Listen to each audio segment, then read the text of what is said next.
고난 너머에 더 큰 고난이 기다린다 할지라도 오직 하나님만을 신뢰하십시오. 여러분의 영혼의 시력이 회복되기를 마음이 없는 자에게 시청자가 아니라 우리는 예배자가 되어야 됩니다.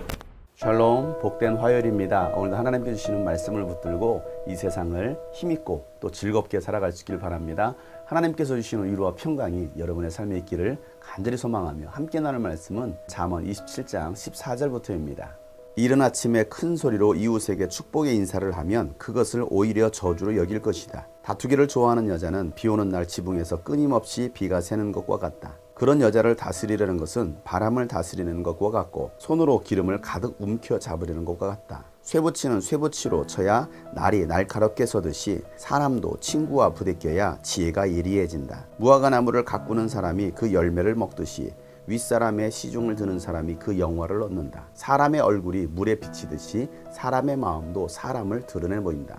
스올과 멸망의 구덩이가 만족을 모르듯 사람의 눈도 만족을 모른다. 도가니는 은을, 화덕은 금을 단련하듯이 칭찬은 사람됨을 달아볼 수 있다. 어리석은 사람은 곡식과 함께 절구에 넣어서 공이로 찧어도 그 어리석음이 벗겨지지 않는다. 너의 양떼의 형편을 잘 알아두며 너의 가축대에게 정성을 기울여라. 재물은 영원히 남아있지 않으며 왕관도 대대로 물려줄 수 없기 때문이다.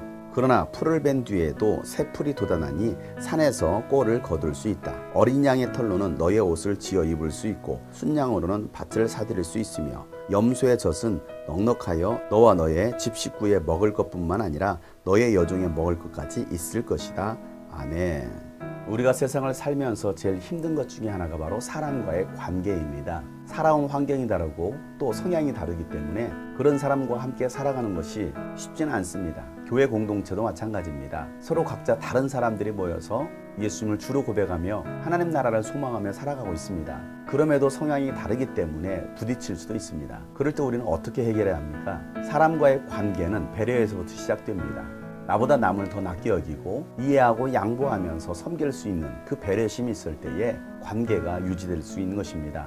아무리 축복의 인사를 할지라도 이른 새벽부터 큰 소리로 이웃에게 축복한다라고 인사하면 그것은 오히려 저주로 여길 수 있다는 것입니다. 우리는 때와 상황들을 잘 살펴야 되는 것입니다. 아무리 좋은 말이라 할지라도 때가 다 있다는 것입니다. 다투기를 좋아하는 여자에 대해서 또 말씀이 나옵니다. 이런 여자와 함께 사는 것은 비 오는 날 지붕에서 끊임없이 비가 새는 것과 같다는 것입니다. 바람 잘 날이 없습니다. 조용할 날이 없는 것입니다. 그런 여자를 다스리는 것은 결코 쉬운 일이 아니라는 것입니다. 마치 손으로 기름을 움켜쥐는 것과 같다는 것입니다. 다투기를 좋아하는 여자와 함께 산다는 것은 오래 관계를 이어갈 수가 없습니다. 또 반대로 다투기를 좋아하는 남자와 사는 것도 마찬가지인 것입니다. 결코 그 남자나 여자를 다스릴 수가 없습니다. 관계 회복을 위해서는 내가 먼저 내려놓고 다른 사람을 존중하면서 이해하고 사랑할 수 있어야 되는 것입니다. 교회 안에서 한 몸을 이루기 위해서는 사람들과 함께 부대껴야 됩니다. 부대낀다라는 것은 서로에게 고통이 따른다라는 것입니다.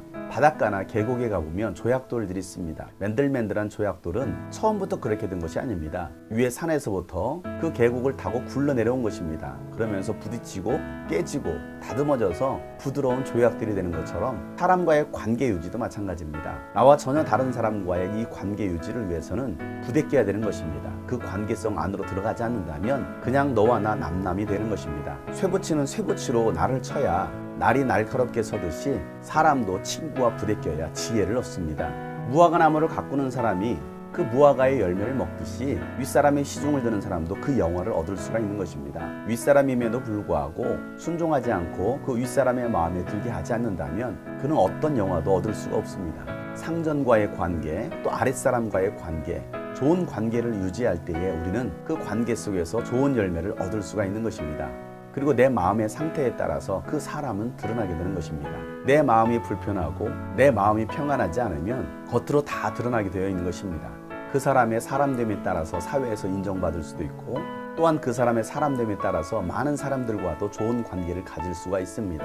23절부터는 양떼의 형편을 잘 알아두라고 말씀합니다. 그리고 나의 가축대에 정성을 들이라는 것입니다. 나에게 있는 양들이, 나에게 맡겨진 양들의 형편이 어떠한지를 우리는 돌아볼 수 있어야 됩니다.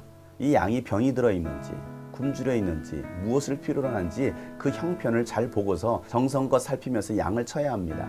양떼의 형편은 살펴보지 않고 재물에만 욕심을 두고 재물만을 쌓아두려고 한다면 그 재물은 영원하지 못하기 때문에 언젠가는 사라질 수가 있습니다. 사람의 눈은 어떠한 것으로도 만족하지 않습니다. 더 많은 것들을 요구합니다. 더 많은 것들을 가지려고 합니다. 우리가 없어지는 그 재물에 마음을 쏟는 것이 아니라 나에게 맡겨진 그 양떼의 형편을 살핀다면 그 양으로 인하여 많은 것들을 얻을 수가 있습니다.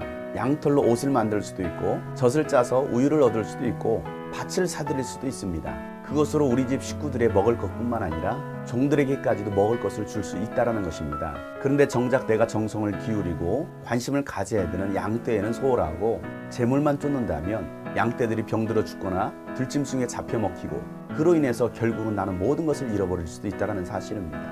사람과의 관계도 마찬가지입니다. 사람과의 관계성을 쌓아야지 재물로 사람을 본다면 결국에는 모든 것을 잃게 될 것입니다. 하나님은 여러분에게 양떼를 맡겨주셨습니다. 내가 돌봐야 될 양떼들, 내가 섬겨야 될 양떼들, 그 양떼들의 형편을 살피고 정성껏 양떼를 칠 때에 하나님은 여러분에게 먹을 것을 풍성하게 주실 것입니다. 그로 인하여 재물도 얻게 하실 것입니다. 교회는 양떼를 치는 목장입니다. 오늘도 우리에게 맡겨진 그 양떼들, 잃어버린 양떼들을 찾아서 생명의 꼴을 나눠주고 그래서 풍성한 것을 나눌 수 있는 저와 여러분 되시기를 예수 이름으로 축복합니다. 샬롬.